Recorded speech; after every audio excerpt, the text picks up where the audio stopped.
Guys, quick note, this is going to be a two-part video. Part one is going to be talking about this beautiful watch, the G-Shock GA2110, the yellow version. I'm going to be showing some size comparisons against other G-Shocks, as well as also showing some more up-close and personal photographs of it for people who are pondering it and seeing if the color will work for them. Part two of the video is related to the map hunting mysteries I've been posting recently on my videos. Some of you have really taken to that and got deeply involved, which I really appreciate. I really enjoy it. And I want to do something a little bit more complicated. So if you go forward to the time on the video, which I'm going to put up now, that's when the map hunt will begin. Now that's going to be a kind of, take a little bit of time and energy. It's going to be less watch related, although it's got some watch content. And yeah, I'll be really interested to see if someone can solve the map hunting mystery. Okay, on to the watch part one. Good evening, guys. I hope you're all well, positive, optimistic, and looking forward to another StormRider video. I've just been out for a meal. I was wearing my new GA2110, the yellow version, and fantastic Italian meal. Anyone who's interested, I had the aglio and olio, enough garlic to blow one's socks off. Anyway, watches. I was wearing this watch at the restaurant, and it struck me that a lot of people have been asking about the kind of sizing and how it fits and how it feels compared to other watches, other G-Shocks. And I wanted to show here, this is the shirt I was wearing today. And as you can see, it's so slimline that it really does fit under the cuff of the shirt easily. And I try and explain this to people who ask about the size. This is quite unique for a G-Shock, that it fits so nicely under that cuff. And I'll show you for a comparison the equivalent of how other G-Shocks fit. So let's take a look at the metal square. On it goes. And you'll see this fits rather nicely as well. And this is one of the reasons why I'm a big believer that the G-Shock square, particularly the metal square, because it's a bit of a classier model, can be worn with a suit and actually works very nicely. I wear it with a suit regularly. So that is pretty similar in terms of the way it sits under the cuff compared to the GA2110.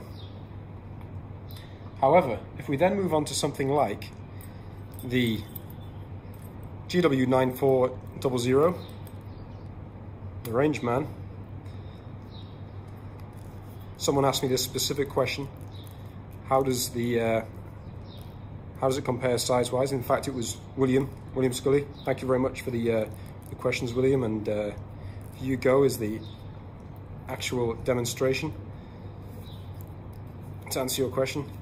That is starting to get a bit not very in keeping with the outfit in general. Also, that isn't comfortable. That isn't going to sit under there nicely. It's going to be poking out, protrude, and basically, yeah, that isn't the kind of watch that personally I would wear with this kind of smart casual attire.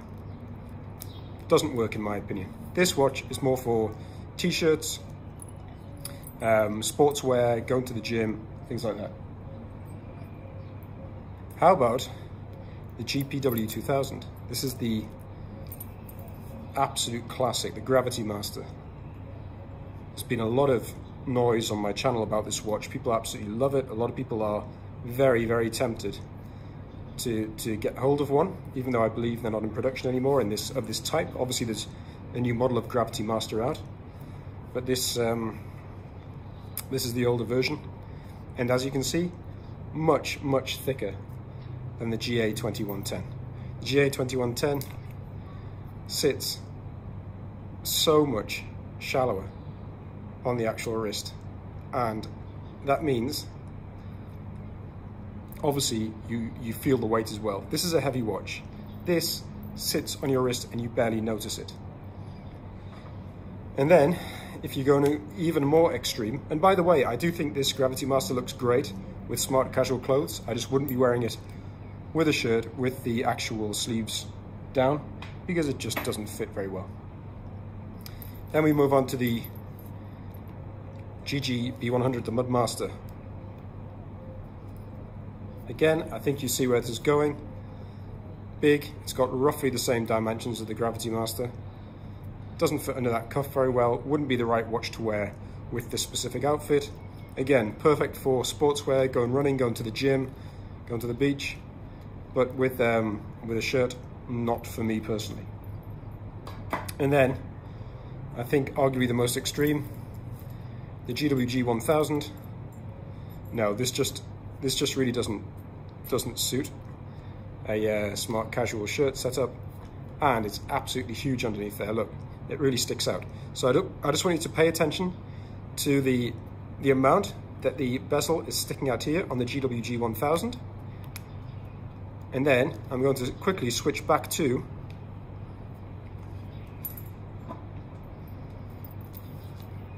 the GA 2110.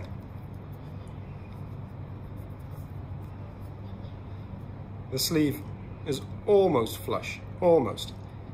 You can wear this in a nice environment, a nice restaurant. It's subtle, although it's yellow. Obviously you could go for the other colors, the triple black, the gray or the blue, but it will sit under there nicely and will not protrude, will not feel uncomfortable, and ultimately is pretty low-key. And to be honest, I prefer it that way. I like things to be low-key. If I wanted to be completely low-key, you can even hide it completely. You can't even tell it's there. Do you see the difference between how that sits on the wrist compared to, for example, the GWG 1000 or the GW 9400? Completely different dimensions, and as I mentioned before, the weight is a massive difference. So I hope you find that useful. Also, I want to show you, there's been some other questions about this watch in terms of its colors, how it looks close up, and other specific characteristics about it. So I know that you enjoy it when I do the close-up photography, zoom in, show around a bit. So I'm going to flick over to that now for anyone who's thinking about getting hold of this watch, this particular colorway, and wants to see it a bit more up close and personal, so they can maybe get a bit more insight and decide if it's the watch for them.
Okay, so on to the map hunting part of the video. Thank you very much if you've came here. It's a bit of an experiment, but I know that people have enjoyed the little riddles and puzzles that I've put in previous videos.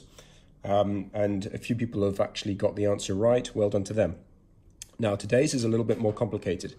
It still starts off with a relationship with the Grand Theft Auto 5 map, which has been the focus of the previous map hunts I've put.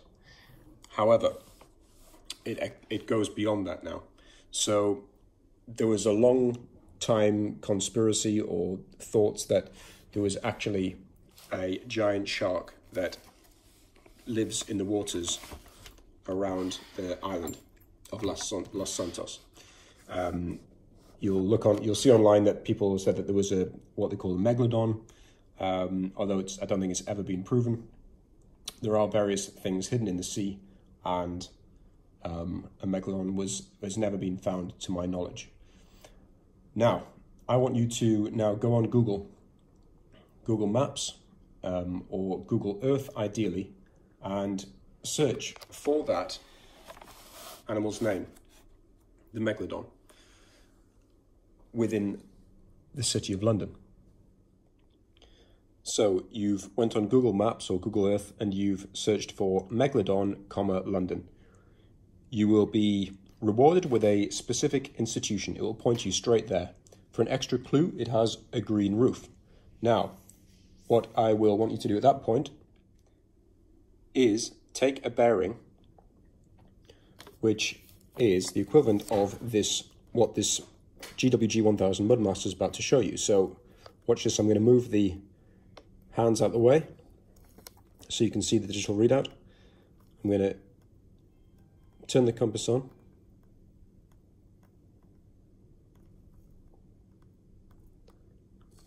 Now, the bearing you can see here, you see it is hidden under the minute hand. It's roughly 22 degrees north-northeast. So if you were to take about a 10-15 minute walk from the location where you land in London, you will come across a body of water and you'll come across some boats. Can you tell me the name of the bird that's associated with those boats? That's step one of this map hunt. And then for the bonus point, once you're at that boat hire company, I want you to take the following bearing.